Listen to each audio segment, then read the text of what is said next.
Hey guys, welcome back to Food Nerd. We're doing the weekend project. This time it's pâté. Alright, so don't close the video just yet. I know that pâté is quite polarizing, but we think you owe it to yourself to give it a go and try some real good homemade pâté, because it really doesn't compare to the kind of stuff that you can get in the little plastic containers at the store. So we choose to do chicken livers today. They're just super cheap. We got 500 grams for $2, and then all you need other than that is onion, butter, and brandy, which is probably a bit more expensive, but it's really optional. So. Yeah. What we need to do first is saute our onions off, get a bit of colour into them, and then get a bit of colour into our meats, and then get into the blending process.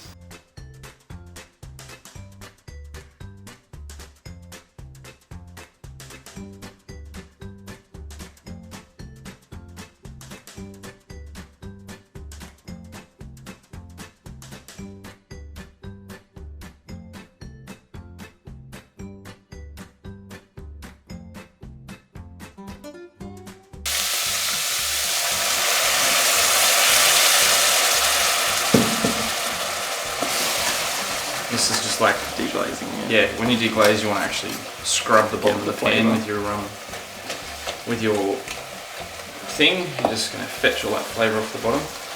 Just really scrub it, get in there and wipe off the bottom. You should just see it comes clean now.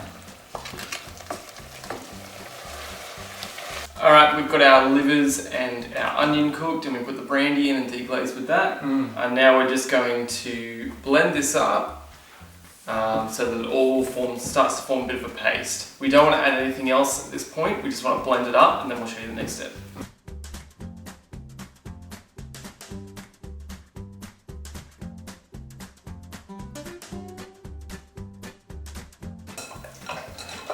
So now we're just going to take our blended up paste and just kind of force it through a sieve into this bowl, just to get rid of all the chunky bits.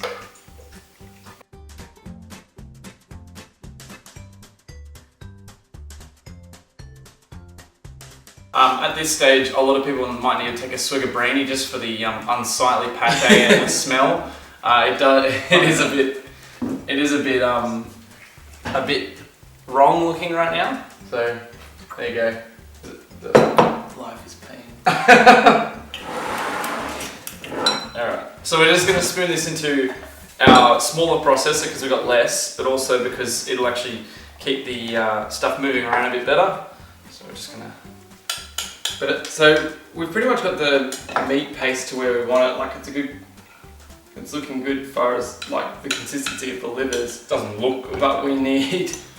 But what you want for pâté. Yeah. What we need is to add butter so that it can solidify in the fridge, and so you get that kind of dip rather than it being really sloppy and not actually being able to be... We want like a spreadable... Jesse calls it the peanut butter of the meat world. Yeah. So you kind of want that peanut butter kind of consistency to it where it's spreadable. It is the peanut butter of the meat world. It is true. Alright, so this butter has been sitting out is at room temperature, so it's quite soft. And so we're going in with about 250 grams of that for our, which seems like a lot, but it's a buttery thing. Yeah, it's supposed to be pretty much like 1-in-1 butter and meat. Yep. Oh, am I going to make a mess? Probably. Yes. That's okay. And then what you want to do is also have some cold butter available, because we're going to go in with that to just bring it back to the right temperature. Let me just clean this up. Oh. It's chilled. What do we got? Dare I taste test? Oh, go for it. Need salt and pepper though. It's tasting good though. So usually we add this to like slowly. Cool it down. I'll probably add half of these just to start us off. That's there.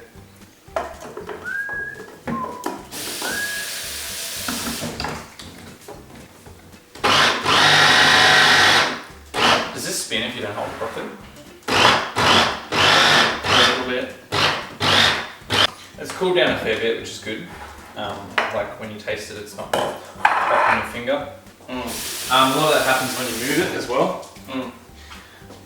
But mostly because we've added cold butter to it and stuff. That's the thing. Yeah, so that's what you want to do. That's not your signature test, but that's a good way to tell. If it's not oozing around, then it's not likely to go on liquid. But we don't want it to get to a point where it's like, you know, when you look in the shelf of your fridge and you're like, oh my god, I want it toast and my butter is solid. You don't want it to be solid pate. You want it to be between what you would expect to have liquid or that sort of butter. So that's probably. I mean, obviously, if you've got a peanut butter jar, you want to use that. Oh yeah, of course. Because then when someone goes to have toast in the morning, they can't tell the difference, and then they inadvertently fall in love with the idea of pate. Yeah, it's hilarious. Alright, but now you know it's pate because it's everywhere. Alright, we're done for pate, but of course we're going to do a taste test. And we've just got some crusty bread. Yeah, we just toasted up some crust bread. Grab that one. Oh, thank you. You're welcome. Don't say I never did anything for you. You never did anything for me. Alright. Oh, dirty bench. Alright. Okay. 1, 2, oh, we're gonna. Oh, cheers.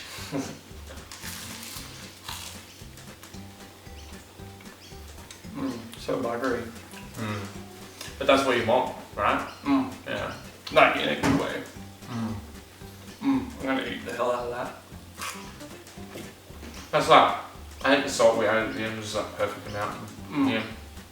Because when you make a pate, sometimes you can put it with something.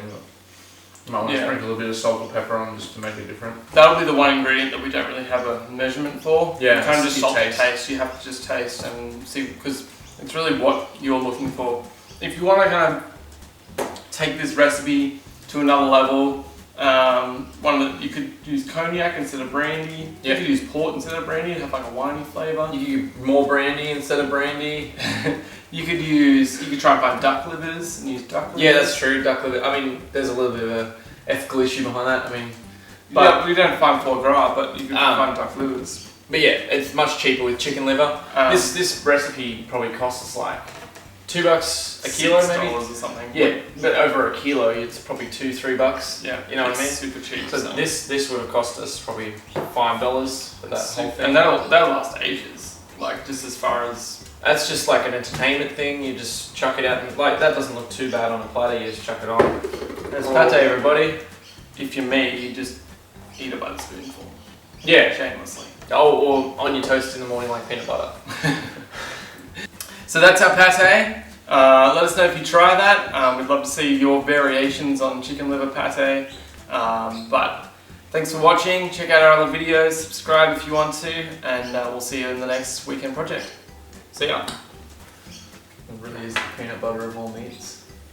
It almost looks like homemade hair gel, like hair mousse.